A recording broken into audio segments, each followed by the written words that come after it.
So generally, when you talk about biases in tech, you talk about the human factor, right? You talk about the hiring practices, you talk about the diversity, but I want to talk about something different. I want to talk about the biases that may affect your day-to-day decision-making processes. To be fair, I don't hold any doctorates in psychology or psychiatry, so a lot of these names and concepts are going to be either made up or stolen from other people. So deal with this. Now, as humans, we tend to gravitate towards people who are like us, right? Who have a similar background, similar origin, who have the same interests, or perhaps more often the same hatred for something, right? So we have people like, the same goes in technology. We have people loving Docker, we have people hating Docker, we have people loving Node, people hating Node. I mean, granted, it's not completely homogeneous. We have those friends who hate donuts or who run their architecture on Windows Stack in Azure, but we still like those people, right? But because a lot of times you operate in a homogeneous environment, you start to find opinions that support your opinion, right? Information is supportive of yourself. You all know what confirmation bias is, right? It's basically hearing what you want to hear, right? And because of that, you start finding information that fits your narrative, right? So you may still believe that MongoDB is a great database despite the fact that it doesn't save the data. But when you do that, it manifests in a problem that you don't have the other side of the opinion. So you may be working in an organization with really great people, with really great ideas, working towards the same goal.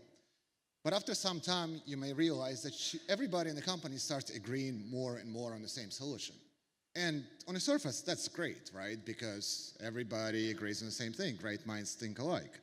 But realistically, the truth is born in an argument, right? And when you agree on everything, you miss that other part of the context that somewhat breeds complacency, right? Because as people, we tend to gravitate over solutions that are comfortable for us, right? We don't like change. Change is difficult, it's scary. We like something that makes us comfortable. But we got to get outside of our zones, because if you don't make a change, you don't make any progress, right? If you don't make any progress, you don't innovate. If you don't innovate, you're screwed, effectively. That's what it is. Now, the next bias that I want to talk about, which I'm a little bit ahead of the game, is ownership bias. And I'm pretty sure everybody's familiar with that. That is when you think that your stuff is better than everybody else's. So when approached with a solution, what to do with a problem, you always tend to fall on the side that I could have done this better, right? I could have done it easier, more efficiently. We should just redo this whole thing. Problem is that oftentimes when you say that, you don't have the context. You don't realize the reasoning that went into original decision. And again, without the reasoning for the decision, you don't know whether your solution is right or wrong. Now, the next few goes hand by hand. So the key effect is named when you spend so much time and effort building something with your own hands that you become emotionally attached to it, right? It's your baby. Like, same goes when you pour enough money into a project. You realize that once you've done enough of it, like just a little bit more. Just a little bit more money, a little bit more time, and this will be like a perfect solution for every problem possible. Problem is, if you keep pouring gasoline on fire, it's never going to put it out, right? A mistake is a mistake, a failure is a failure. So you need to go back and just step back from the problem and reassess it and see whether the direction you're going to is actually the right direction, or you should rethink it completely. Now, conversely, there are people who don't believe you need to build anything with your own hands anymore, right? With abundance of products out there and SaaS solutions, people believe that you can just, subscribe to a whole bunch of services, buy a bunch of software, and just glue it together.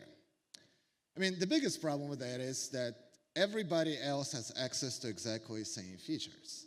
So it goes back to complacency. You can never get ahead or compete in an environment where everybody has the same thing, right? So use the tools that are available, but do come up with something that differentiates you from others.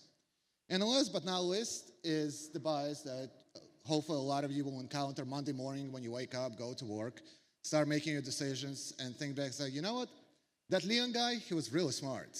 So, and he said that all my decisions are affected by bias, so I should probably do something completely opposite of that. Don't do that. Don't overthink it. Just be aware that biases exist and they do affect your decision, and just check against them once in a while. And I'll be remiss at DevOps Days conference not to leave you with a picture of old man yelling at the cloud. So thank you.